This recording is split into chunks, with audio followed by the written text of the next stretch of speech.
Assalamualaikum warahmatullahi wabarakatuh. Selamat pagi, siang, sore, dan malam untuk para pendengar setiap podcast RAB. Gimana kabarnya? Semoga teman-teman selalu dalam kondisi sehat, tak kurang suatu apapun.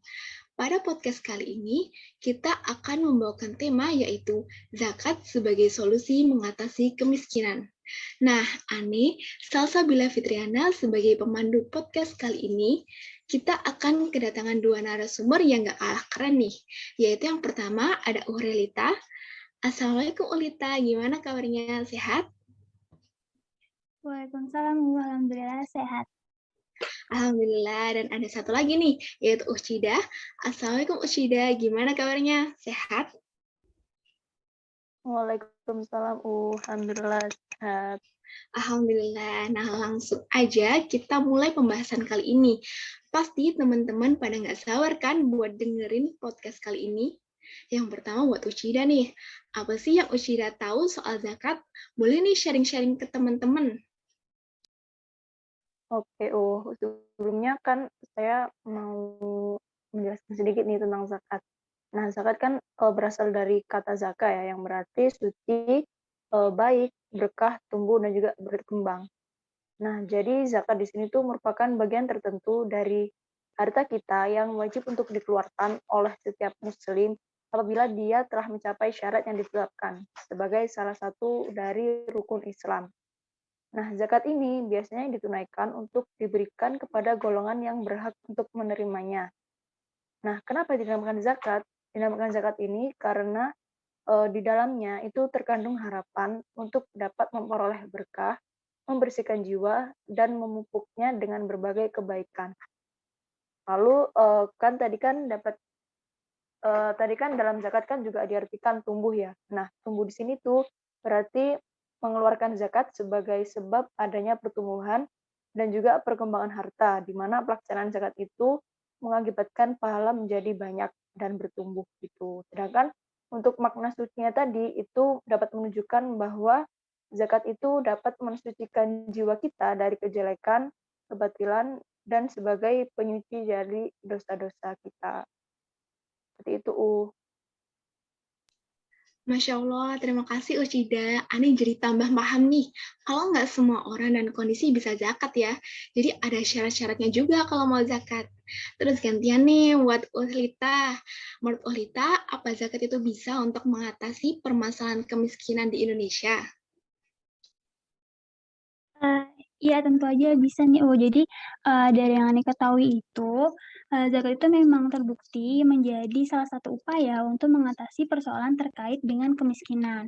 Di mana nih salah satu contohnya itu dari Lembaga Amil Zakat Profesional Global Zakat ACT itu telah berkomitmen untuk terus menebarkan manfaatnya dalam membantu warga prasejahtera dengan berbagai program. Nah, salah satu programnya ini juga diberikan dari dalam negeri maupun di luar negeri. Nah, untuk yang di dalam negerinya itu biasanya mereka memberikan bantuan terkait dengan biaya hidup dan juga pemberian pangan untuk guru honorer prasejahtera, seperti juga anak yatim piatu, kemudian marbot masjid, serta dai prasejahtera dan lain sebagainya.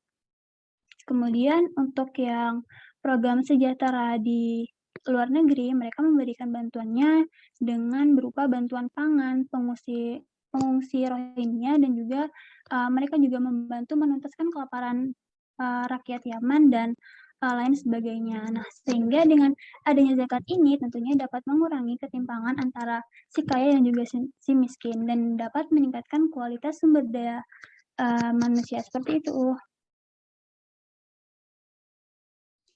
Iya nih, Ane setuju banget. Tanpa kita sadari, zakat itu bisa mengatasi permasalahan kemiskinan di Indonesia. Jadi, zakat bukan hanya sekedar mencari pahala, tapi juga membantu teman-teman kita yang membutuhkan di luar sana. Nah, tapi kan butuh strategi ya.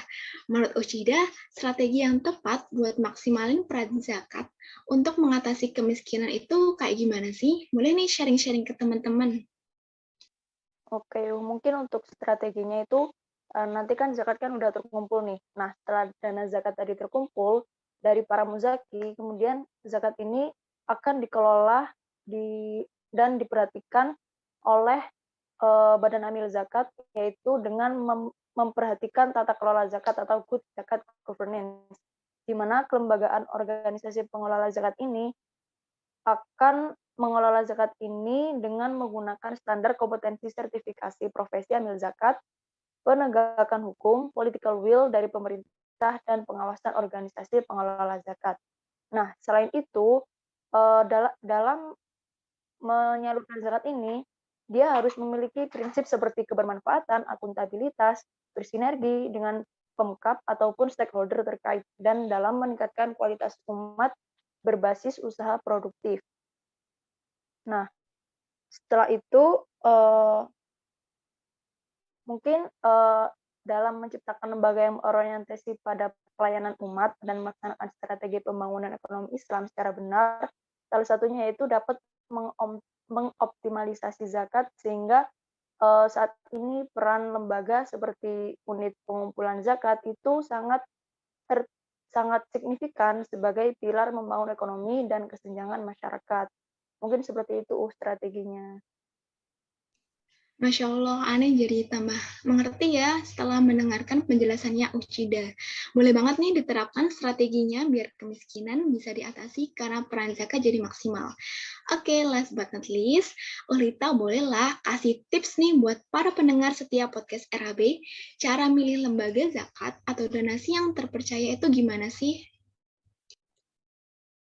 Baik Bu, jadi buat teman-teman nih yang ingin membayar zakat atau donasi, ada beberapa tips nih untuk memilih lembaga amil zakat atau donasi yang terpercaya. Jadi yang pertama, teman-teman harus memastikan terlebih dahulu nih latar belakang dari lembaga penyalur donasi dengan memastikan apakah benar donasi yang terkumpul itu tersalurkan dengan tepat. Kemudian juga teman-teman bisa memeriksa website resmi dari lembaga penyalur donasi tersebut, apakah di dalamnya memuat informasi dan keterangan donasi secara lengkap atau tidak. Kemudian yang kedua, nah teman-teman juga harus menimbang nih dari aspek legalitas dari lembaga zakat yang telah disyaratkan oleh Kementerian Agama, seperti yang disarankan oleh Deputi Badan Amil Zakat Nasional atau yang sering kita sebut sebagai Basnas, yaitu Bapak Arifin Purwakanata mengatakan agar masyarakat itu membayar zakat kepada Basnas atau lembaga zakat resmi yang yaitu seperti misalnya lembaga-lembaga yang terdapat di websitenya Basnas, seperti itu. Nah, kemudian yang ketiga ini teman-teman bisa memastikan situs pembayaran donasi atau zakatnya, dengan kata lain situs pembayaran donasi tersebut asli atau resmi dan terbebas dari mesin pencuri data, sehingga data-data yang teman-teman berikan itu aman. Nah, kemudian nih, ada nih salah satu contoh dari lembaga penyalur donasi yang dapat dipercaya itu ialah RAB, Rumah Amal Brawijaya, di mana RAB ini telah dipercaya sebagai lembaga penyalur donasi kepada yang membutuhkan. Karena RAB ini sudah berdiri sejak 2019 dan dari teman-teman nih bisa cek langsung ke akun IG-nya RAB. Nah, di sana itu sudah terlampir banyak sekali bukti penyaluran-penyaluran yang amanah. Nah, penyaluran itu sangat beragam ya teman-teman, mulai dari ke panti, kemudian yatim piatu, duafa, masjid, dan lain sebagainya. Nah, selain itu, di RAB ini juga memberikan transparansi donasi. Jadi, teman-teman nggak perlu khawatir lagi nih, karena RAB sangat amanah terhadap donasi yang masuk. Nah, saat ini RAB juga ada 2 open donasi yang sedang berlangsung, salah satunya itu ada ODOT. Nah, di mana ODOT ini merupakan sedekah rutinan RAB. Nah, selain untuk mengasah kebiasaan menabung teman-teman, juga dapat meningkatkan kemauan teman-teman untuk bersedekah. Kemudian yang kedua itu ada open donasi syawalan nih teman-teman.